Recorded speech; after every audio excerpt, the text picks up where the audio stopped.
Hello amazing people, ipakita ko sa inyo ang my tulips. Ano siya, look, the white one. This year unfortunately hindi siya maganda.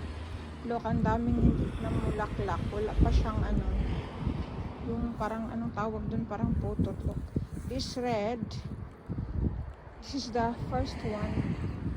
Mula na guys, pusling, look at ang langit.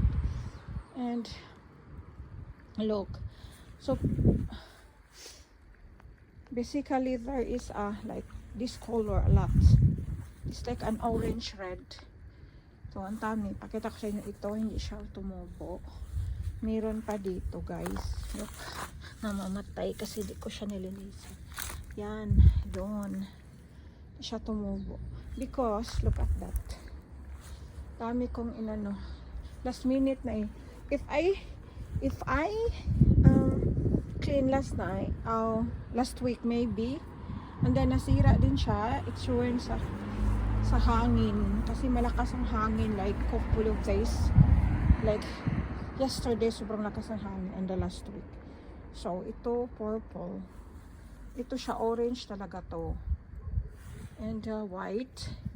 Look, ito hindi siya, meron pa doon, dito hindi din siya, hindi ba guys, dito hindi din, ang dami ko kaya.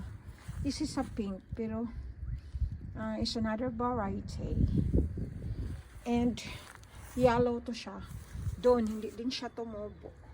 Ang ganda kaya last year, I think because instead of yung February mild, instead of spring, sa March maginaw. Pag ano pa siya, yung may ano maganda to, yung hindi palaging umulan, umubuka siya kasi yung tulips kasi pag wala nang, if it's not sunny, hindi siya mag-open. O doon, look, oh yan, dyan, namatay din siya. Oh, diba? Yellow, ang ganda ng kulay nito, oh. Yellow. Tapos ito yellow. Then pink din ito. It's a variety. Marami siyang hindi na gano guys. Na gano dun. Sayang. Tingnan mo dito. Ito din, hindi siya I don't know kung this is, hindi na ba ito magbulaklak or late lang siya. Maybe, hopefully. Ito kasi hindi siya proper ano. Yung may pagka yellow white siya.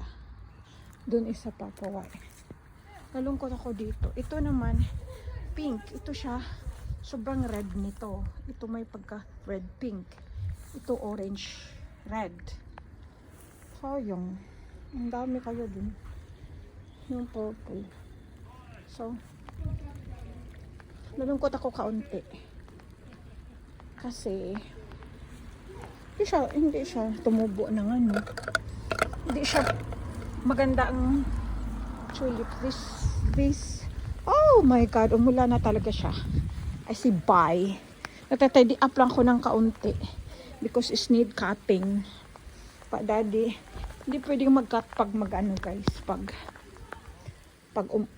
basa ang grass kasi electric yung mower namin, low mower namin. So look, hindi siya ano, last year ang happy ko kasi ang dami doon, ang dami dyan. So but never mind, thanks for watching.